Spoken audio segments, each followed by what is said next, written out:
Bonsoir à tous, bienvenue dans votre émission La Réunion Lula. On espère que vous êtes en forme. En tout cas, Kulsum Lé, il n'arrête pas de se bidonner depuis tout à l'heure alors que l'émission vient d'à peine commencer. On espère vraiment que ça se passe bien et que malgré le déconfinement dans le temps, vous prenez le temps d'apprécier les choses et vous commencez à lâcher un petit peu du lest.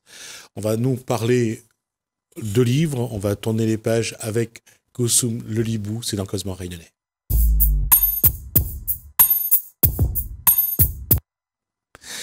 On va tout de suite demander à Kulsum Lelibou son avis.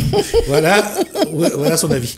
Alors, Kulsum Lelibou reçoit ce soir. Alors, Mélissa, qui est une lectrice, et une jeune qui lit, qui lit beaucoup, par moment, c'est ça? C'est par période, voilà. Par période. Et aujourd'hui, elle nous arrive avec une lecture. Alors, je vais juste commencer. Qu'est-ce qui explique la passion de la lecture? Qu'est-ce qui a amené Mélissa à aimer le livre? Je pense... Ça a commencé par les contes, Quel âge? Alors, très naïvement, c'est que ma maman, quand elle me mettait au lit, elle me lisait une histoire. Et je pense aussi qu'on fait partie... voilà, aujourd'hui, j'ai 26 ans. Je fais partie d'une génération qui n'avait pas encore les téléphones, tout ça. Même si on a pu avoir les jeux vidéo en grandissant plus tardivement. Mais c'est vrai que quand on regarde dans les photos dans ma chambre, j'avais des poupées. Enfin, je jouais pas avec les poupées, mais j'avais des poupées. Non, même aujourd'hui. Et des livres. Aujourd'hui, je vous assure, il y a des gens qui ont 30-40 ans qui jouent à la poupée. C'est pas un problème. Non, mais moi, personnellement, je jouais pas à la poupée. Et... Je jouais avec mes petits-enfants à la poupée. Voilà. Moi, je croyais que c'était les petits-enfants qui jouaient avec toi à la poupée. Alors, tu vois, ça change aussi. Donc oui, donc je pense d'avoir eu ces moments d'enfance où je me perdais vraiment dans les livres.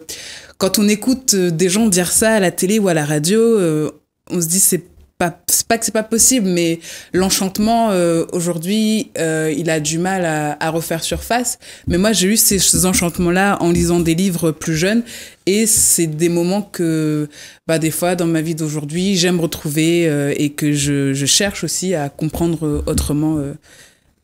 La vie. Vous aviez vos héros, vos héroïnes à l'époque? Pas du tout. Pas du tout. Je lisais comme ça. Oui, voilà. Okay. Sans chercher, comprendre. Je lisais juste un livre. Si ça me plaît, je continue. Si ça me plaît pas, à l'époque, je reposais. Aujourd'hui, même quand un livre me plaît pas, j'essaye de... Si je le finis pas, peut-être dans 1 ou 2 ans, je reprends le livre et je le finis. Parce qu'on apprend toujours de... Et quels sont les auteurs que vous aimez aujourd'hui? J'ai récemment, donc il y a quelques années, vraiment repris la lecture avec 2 autrices, Ursula Le Guin et Toni Morrison. Et donc Ursula Le Guin, De l'autre côté du rêve, et donc science-fiction, spéculation, donc vraiment des univers, un univers qui m'a beaucoup plu et Toni Morrison, donc c'est une autrice noire américaine. Donc là, c'était jazz. C'est une histoire beaucoup plus dure, beaucoup plus... Et une écriture aussi heurtée. Heurtée, qui représente un peu... Ouais. Et qui... sans concession. Donc c'était vraiment voilà. J'ai repris la lecture avec ça. D'accord. Quels sont vos derniers ouvrages que vous avez lus? Alors, j'ai fini Les Amants du Spoutnik de Haruki Murakami. C'est pas mon auteur préféré, mais je reviens souvent à ces livres parce qu'en fait, sa manière d'écrire, elle est très froide, très succincte, c'est très... j'ai l'impression qu'il n'y a pas d'attachement avec les mots comme certains auteurs peuvent l'avoir, ou certaines autrices peuvent l'avoir, mais c'est faux, il est attaché au mot, mais dans sa manière de le transmettre, c'est pas chirurgical, mais voilà, on pourrait dire ça. Ce qui me surprend aujourd'hui, quand on regarde ce genre de livre, je prends toujours la référence de L'étranger d'Albert Camus. Mm-hmm. Camus parle du détachement, d'accord? Mais c'était autour d'un individu. Aujourd'hui, les livres sont totalement... On a l'impression que l'auteur est totalement... détache ses héros carrément de l'environnement.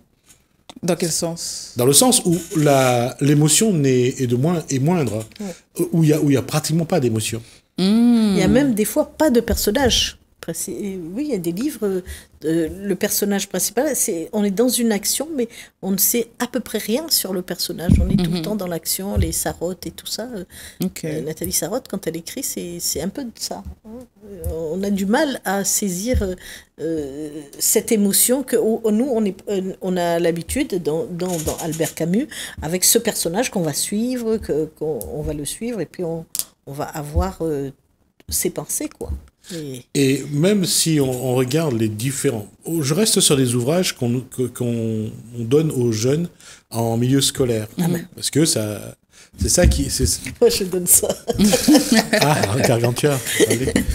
Et effectivement, mais c'est vrai aussi dans les ouvrages, que ce soit Andromaque, que ce soit le Cid. Le Cid, c'est classique, là, oui. On voit que dans ces classiques, pareil, un positionnement par rapport à des valeurs ou à des vertus.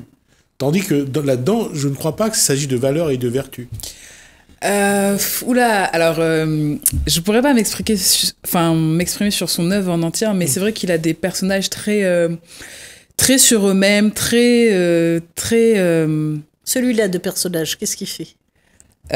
Alors, il y en a deux. Donc, dans Les Amants du Spoutnik, c'est un peu un espèce de triangle amoureux de trois personnes qui se trouvent toujours à côté de la personne. Enfin, c'est un triangle amoureux classique, mais à la sauce Murakami. Donc, alors, pourquoi je dis ça? Parce que déjà, Spoutnik, ça place quand même le contexte bien haut, ou de manière très particulière. Oui. D'ailleurs, le livre commence comme ça. En fait, c'est la définition la définition, oui, c'est Spoutnik. Le 4 octobre 1957, l'Union soviétique lançait depuis le centre spatial de Baïkonour, dans la République du Kazakhstan, le premier satellite artificiel au monde, Spoutnik 1, mesurant 58 cm de diamètre et pesant 83,6 kg. Et après, il arrive sur une anecdote où, en fait, Spoutnik 2, ils ont mis une chaîne à l'intérieur de cet engin et en gros, on s'imagine bien que cet être vivant n'a pas pu être récupéré du satellite et a dû parcourir l'espace comme ça dans une solitude immense. Qui arrive d'un ailleurs qu'on ne connaît qu'à la fin, j'imagine, ou pas. Ouais. Parce que oui, avec lui, on ne sait jamais. Oui, voilà, c'est ça. Enfin, en tout cas, dans ce livre-là, j'ai pas eu de... Comment dire? En tout cas, moi, j'ai lu vraiment de type roman de lui. J'ai lu Les Amants du Spoutnik et Kafka sur le rivage. Ouais. Et dans ces deux livres, il n'y a pas eu de... On est habitué, on nous présente une histoire, des personnages, une intrigue, résolution de l'intrigue. Oui, la trame narrative. La trame narrative classique. Oui. Et Murakami, c'est vrai que, en tout cas, il va pas se donner comme mission de résoudre les intrigues qu'il a forcément posées. Il laisse ce choix au lecteur. Je dirais pas qu'il laisse le choix au lecteur, mais on n'a pas le choix de toute façon quand on finit le livre sur un non-lieu, je vais dire. Donc, c'est à la fois frustrant et en même temps, je continue à lire ces livres. Et c'est frustrant, mais ça laisse ouvert des portes sur des hypothèses. Oui, voilà, c'est ça. C'est-à-dire que je me doute bien de ce qui s'est passé, c'est juste qu'il ne va pas nous le raconter et parfois tant mieux aussi. D'accord. Voilà. mais malgré tout, cette frénésie de lecture que peut avoir Mélissa à un moment ou à un autre, est-ce qu'il y a une quête particulière? Est-ce qu'il y a une envie particulière? Ou est-ce que c'est vraiment essayer d'appréhender, j'allais dire, un milieu littéraire? Je pense que c'est appréhender le milieu littéraire, oui. D'accord. Parce que par rapport à ça, je voulais dire, les auteurs asiatiques, surtout japonais, apporte un concept de lecture qui est totalement différent. Oui. Et d'ailleurs, c'est pour ça que je suis contente qu'elle le présente, parce que moi, j'ai du mal à lire et à rentrer dans leur dans ce type de lecture. Hein. C'est l'absence d'émotion et de sentiments. J'ai du mal. J'ai du mal. Bon, j'essaye parce que je me dis, en tant que lectrice, il faut quand même de temps en temps sortir de sa zone de confort. Ouais. Mais après, par exemple, il y a Murakami, c'est un japonais, mais il y a d'autres lectures du coup de la diaspora asiatique que je lis. Par exemple, Liu Cixin, lui qui sera vraiment dans de la science-fiction SF hard. Et ce que SF hard, expliquez-nous. Alors, science-fiction, hard, ça veut dire de la grosse science-fiction. C'est pas de la fantasy, c'est vraiment avec l'explication de calcul, de machine, de comment fonctionnent les choses. Donc, on passe pas outre. Et c'est pas forcément ce qui m'intéresse le plus dans les livres. Moi, c'est la poésie ou la réflexion qu'on va être amené à avoir sur nos comportements, notre société. Donc, ces choses-là. Et lui, Liu Cixin, dans sa manière de décrire certains passages de ses livres, c'est très émotif. Il parle vraiment du ressenti de ses personnages, de leur situation, comment dire. C'est très différent. Et je crois, si je me trompe pas, Shitai Wei aussi, qui est un autre livre que j'ai lu avec Membran. Là aussi, c'est de la science-fiction. On est dans un personnage aussi qui passe beaucoup de temps à savoir ce qu'elle ressent, comment elle le ressent, pourquoi elle le ressent. Et donc voilà, ça dépend, ça varie des auteurs, mais c'est vrai que Murakami, il a une manière de mettre un papier de glace sur ses univers et ses personnages qui fait que ça peut être des lectures éprouvantes pour les personnes qui sont pas habituées à cet univers-là. Voilà. C'est sûr. Bon, on va enchaîner sur mon coup de cœur. Mon coup de cœur. Alors, Amour et désamour d'Isabelle Rimbaud. Isabelle Rimbaud, c'est cette Nantaise qui a vécu, qui grandit à Nantes. Et puis après, elle part dans le Jura. Et puis elle découvre l'Espagne et elle devient professeure d'espagnol. Et puis elle vient habiter à l'île de la Réunion. Et donc elle écrit ce recueil de poèmes qui date à peu près de 2001 et qui va jusqu'en 2020. Et dans ce recueil de poèmes, elle parle de l'intimité de l'être, son intime. Et il y a un côté universel à cette intimité qu'elle décrit, parce qu'on va avoir... elle parle d'amour, mais d'amour avec un grand A, des sentiments quand on est amoureux, et elle le relate super bien, c'est vraiment un pur délice. Et après, le désamour aussi, elle parle quand on se fait quitter, de les séparations, elle parle de ces moments où, ben oui, on a la solitude. Alors, il y a une image qui m'est restée là, où quand elle raconte un coucher de soleil, où elle, à l'île de la Réunion, elle regarde le coucher de soleil, et elle se dit, ah, j'aimerais bien qu'il y ait quelqu'un à côté de moi qui me caresse. Enfin, bon, bref. Il y a, dans ce qu'il vient de dire, Koussoumébou, il y a aussi le fait qu'elle est dans l'ouest de la France, elle est à Nantes. Oui. Donc, elle va quitter pour aller à un endroit plus chaleureux. Jura, voilà. Plus chaleureux. Et on voit bien aussi la quête d'un individu, de cet individu en recherche de chaleur. De chaleur, oui. Et on sent. Et quand elle arrive à La Réunion et quand elle voit le soleil, c'est ça le paradoxe à chaque fois. Il nous manque toujours quelque chose. Oui. À un moment ou à un autre pour donner de la valeur à l'environnement ou à l'individu. Oui. Mais on n'arrive pas à résoudre cette équation. Et dans le fil de ce recueil, le fil de ce recueil, c'est toujours le besoin d'aimer. On sent cette force d'aimer. On a besoin d'aimer, que l'homme a besoin d'aimer et de se sentir aimé et de s'aimer. Et donc là, elle pose ça comme ça. Parce que dans j'allais dire un petit peu l'inconnu de l'équation à ce moment-là, c'est de dire j'existe, tout simplement. Oui, j'existe. Et puis, on a l'impression qu'elle parle de nous. On oublie, à un moment, on oublie que c'est elle qu'on a derrière, une poétesse qui a écrit quelque chose, on l'oublie carrément. Et on se dit, elle parle pour nous. On retrouve enfin, moi, en tout cas, j'ai retrouvé un peu mes sentiments. C'est pour ça que quand un auteur utilise le jeu dans un livre, quand on lit le jeu, on s'identifie facilement, ouais, ce qui est un paradoxe parfois. Ouais. Et puis, elle utilise aussi un peu à la manière d'Apollinaire, elle ne met pas de ponctuation. Donc, il n'y a aucune ponctuation, ça va jusqu'à la fin, et ensuite, c'est à nous, c'est au lecteur, à la lectrice, de se dire, de continuer le fil de ses pensées, de son intimité, et tant c'est vraiment pure merveille. Alors, j'ai sélectionné, pour vous dire un petit, à la page 41, ma place. Je tâtonne, j'avance, je recule. par peur du ridicule. Je la cherche, je l'espère, je la rêve. Puis un jour, je stoppe l'autosabotage, je cesse le mirage, je la crée, ma place. Voilà. Hein? J'adore je stoppe l'autosabotage. Oui, ça c'est effectivement, c'est quelque chose de particulier. Et lorsqu'on parle de psychologie, l'autosabotage, c'est quelque chose que chaque individu provoque à un moment ou à un autre chez lui. Parce que, comme il n'a pas envie de faire l'effort, ou comme il n'a pas envie d'affronter les efforts que ça demande, surtout en soi, l'individu s'auto-sabote. C'est-à-dire qu'au lieu, il va trouver toujours une bonne raison pour ne pas faire la chose. Voilà, exactement. Et là, je me suis dit, ah ben alors ça c'est vrai. Ça, c'est vraiment vrai qu'à un moment, il faut se dire, stop. Et se donner un grand coup de pied au derrière. Voilà.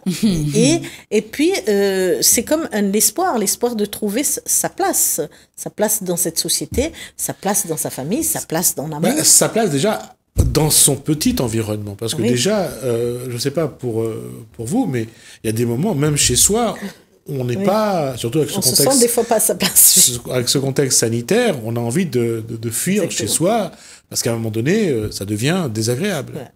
Ouais. Et là, je suis un mot assez posé d'ailleurs. Désagréable.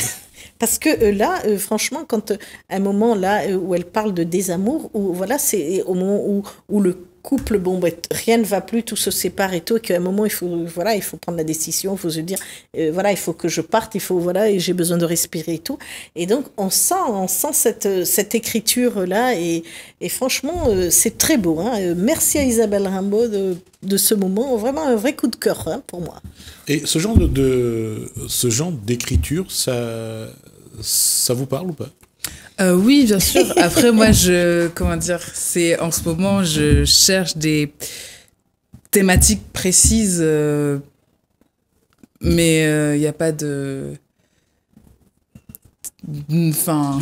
Non, peut-être parce que les jeunes, ils préfèrent peut-être lire autre chose que la poésie. Est-ce que vous... Non, je pense que la question qu'elle pose quand elle parle de sa place, je pense que ça peut parler à toutes les générations. Oui. Parce que chacun cherche sa place. Ah bah évidemment, on cherche, oui.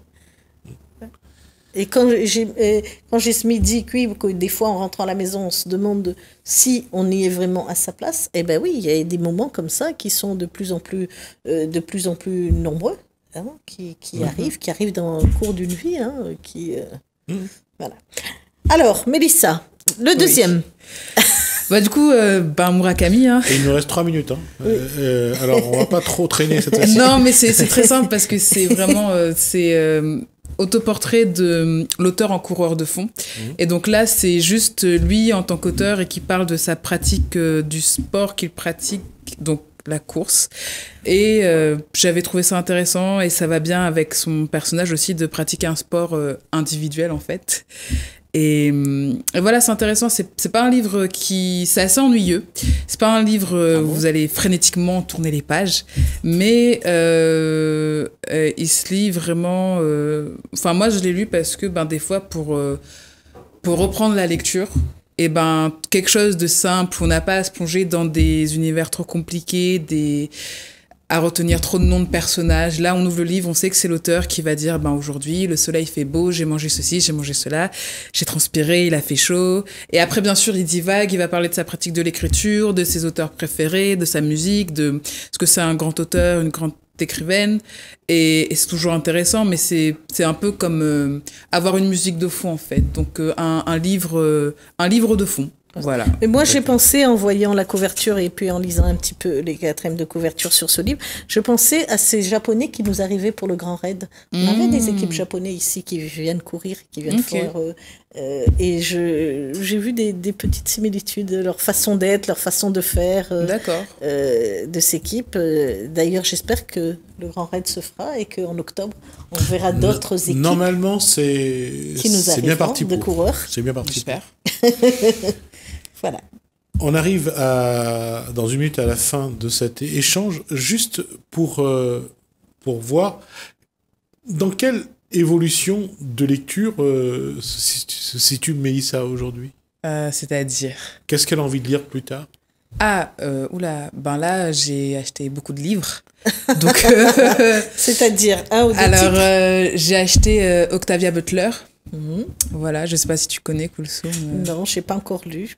Alors, c'est une grande. Ça fait pas partie d'un peu de ce De que toute façon, je vous propose de revenir lorsque vous l'aurez lu, venir nous le Pourquoi présenter. pas. D'accord. Voilà. Et même d'autres lectures que vous avez, quand vous avez envie, voyez avec Kulsum. Ok, y a pas de Et souci. venez présenter le livre. Je Oui. pense que ce sera pour nous de découvrir avec vous, à travers Mélissa, autre chose. vous, autre chose que nous avons connu déjà maintenant. Très bien. D'accord. Ok. Merci De Mélissa, merci Kulsum. Kulsum va Merci. rester puisqu'on va accueillir deux autres de ses invités dans un instant. Pour l'heure, je vous propose de faire une pause. Je vous retrouve juste après.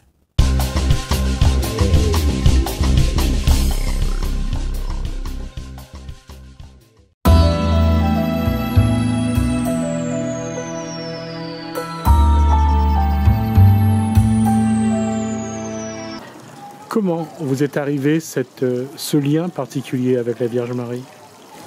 En fait, ce lien, je ne l'ai pas choisi. Voilà, tout simplement, je crois que le temps de Dieu n'est pas le nôtre et son appel non plus. Je suis allé à Medjugorje suite à la maladie d'un de mes proches et je suis revenu avec un autre esprit, avec une autre façon. Je n'ai jamais vu quelque chose d'extraordinaire à la façon humaine, mais j'ai ressenti dans mon cœur une grande chose, une grande joie. Et lorsqu'on m'interroge et on me dit qu'est-ce que Dieu a apporté dans ta vie, et j'ai toujours cette même réponse, je dis Dieu a transformé mes jours ordinaires en jours extraordinaires. D'abord, à Medjugorje, quand vous êtes arrivé, qu'est-ce qui a déclenché cette émotion extraordinaire? Medjugorje est une terre bénie. À Medjugorje, lorsqu'on y pose le pied, on se sent tout chose, on se sent déjà bien, on se sent comme si que, c'était notre maison. Et les choses s'installent dans notre cœur à notre insu. Il n'y a pas quelque chose d'extraordinaire. Et tous ceux qui ont fait l'expérience de Medjugorje sont d'accord avec moi, avec peut-être des mots différents. Mais ils sont d'accord avec moi pour dire qu'à Medjugorje, chacun vit les choses d'une façon extraordinaire. Et le Seigneur va toucher le cœur de quelqu'un là où c'est sensible, là où il est beaucoup plus réceptif. À partir du moment où vous avez été touché, vous avez ressenti, qu'est-ce qui s'est déclenché en vous? Quelles sont les émotions qui se sont inscrites en vous, que vous avez ressenties tout au long de votre séjour à Medjugorje? Alors c'est juste, quand je suis parti de là-bas, c'est juste que je voulais tellement partager mon expérience. Or, ce sont des choses qu'on ne peut pas partager. Une émotion, surtout lorsqu'elle est spirituelle, on ne peut pas le partager. Mais j'avais tellement envie que d'autres personnes voient ou vivent ce que j'ai vécu, que dès que je suis arrivé ici, je n'ai qu'un seul désir, c'est de rassembler des personnes, afin de leur dire, écoutez, venez voir par vous-même. Et j'ai ramené des personnes improbablement qui ne seraient jamais parties en pèlerinage. Et voilà, quelques personnes, 2 ou 3 ou 4, et tous les ans j'y allais, jusqu'au moment où j'en fais plus qu'un seul, j'en fais 2 par an, et c'est plus 10 personnes, c'est 50 personnes à chaque fois. D'après ce que vous dites, aujourd'hui, il y a en vous un besoin qu'on ne peut pas décrire, indescriptible, indicible, de vous retrouver à Medjugorje régulièrement. Comment vous expliquez ça? Oui, régulièrement, parce que je crois que Dieu a inscrit dans notre cœur, dans mon cœur, à moi en tout cas, quelque chose, une sorte de comment on pourrait appeler ça, c'est une sorte de nostalgie du lieu, nostalgie est peut-être le mot, où on se sent bien et puis on est toujours. Alors moi, dans ma position d'accompagnateur, évidemment c'est différent parce que j'ai toute la logistique à mettre en place et le bien-être des autres à aussi accompagner, mais je pense que ça aussi c'est une mission que le Seigneur m'a donnée, parce que par nature je ne suis pas comme ça. Par nature je ne suis pas du tout de nature à être en avant et voilà. On parle de Medjugorje, mais je crois qu'il faut aussi mettre un visage, un nom, la Vierge Marie. C'est elle ou c'est Jésus que vous avez rencontré à Medjugorje? En fait, les deux sont indissociables parce que Marie ne parle jamais en son propre nom. Elle parle au nom de son Fils. Voilà. Elle parle au nom de son Fils. Elle dit qu'il faut aller à Jésus. La Vierge Marie ne met rien sans Jésus. Voilà, il faut bien l'avoir compris. Et tous les messages de Marie à Medjugorje nous mènent à Jésus. Comment, aujourd'hui, Joseph Técher fait un petit peu cette mission de dire aux Réunionnais, de dire aux Réunionnais qu'il rencontre qu'il faut aller vers Jésus? Ben, je pense qu'il ne faut pas le dire. Voilà. Dans mon préambule, tout à l'heure, j'ai dit que l'amour ne se dit pas, il se vit. Et donner envie à quelqu'un de pèleriner ou de faire dessus le chemin qu'on suit, et surtout un état d'être qui donne à l'autre envie de le faire ou pas envie de le dire, ça ne sert pas à grand chose parce que la parole n'est pas grand chose s'il n'y a pas derrière le moteur et tout ce qui remplit la parole. La puissance de l'émotion, de l'amour, de la tendresse, etc. La puissance de l'amour, de l'émotion, de la tendresse, ouais. C'est ce qu'a apporté Monseigneur Aubry en étant aujourd'hui lors de cet échange ici à la Bretagne avec vous. C'est sûr. La présence de Monseigneur a été improbable parce que je ne connaissais pas Monseigneur, parce que les raisons pour lesquelles il a dû venir ne me semblaient pas impérieuses, voilà, tout simplement. Et il est venu. Et il est venu et ça a été une grande bénédiction pour nous parce qu'il nous a montré une facette de Monseigneur que nous ne connaissions pas.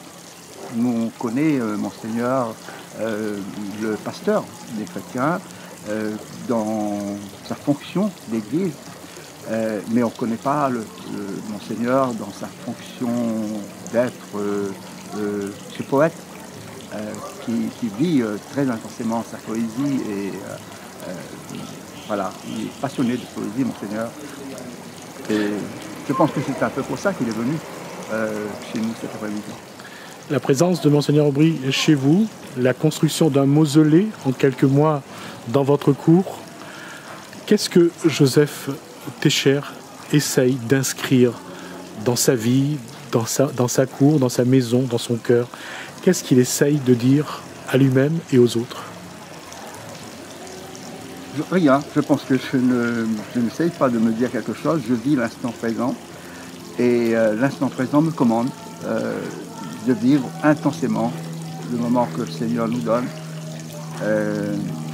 Par exemple, là, situation sanitaire que nous vivons, je le vis très mal parce que je le vis très mal tout simplement parce que j'ai l'impression qu'on nous vole quelque chose et qu'on nous vole notre présent, notre moment.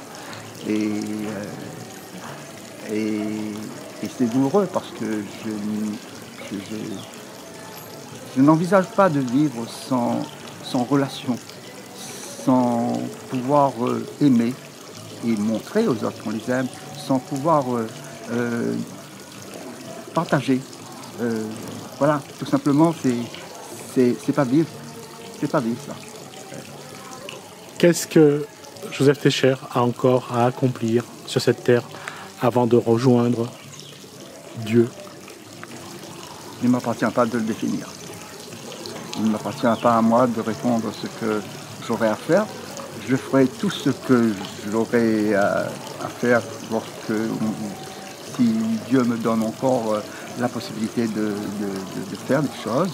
Voilà, j'ai 81 ans et je peux encore faire pas mal de choses. Mais il aurait pu s'agir que je ne puisse pas le faire, que je sois malade ou que je n'ai pas la force, la capacité de le faire. Voilà, il ne m'appartient pas, et ça n'a jamais été par mérite, il ne m'appartient pas de définir ce que je ferai demain. Je ferai demain ce que Dieu me permettra de faire, et voilà, selon sa volonté. C'est ma dernière question, Joseph Técher. Quel serait votre message à vos frères de la Réunion, à vos sœurs de la Réunion? L'amour. S'aimer, tout simplement. Mais s'aimer vraiment. Pas se le dire, mais le vivre dans les yeux, dans les gestes, dans la rencontre et dans le respect de l'autre.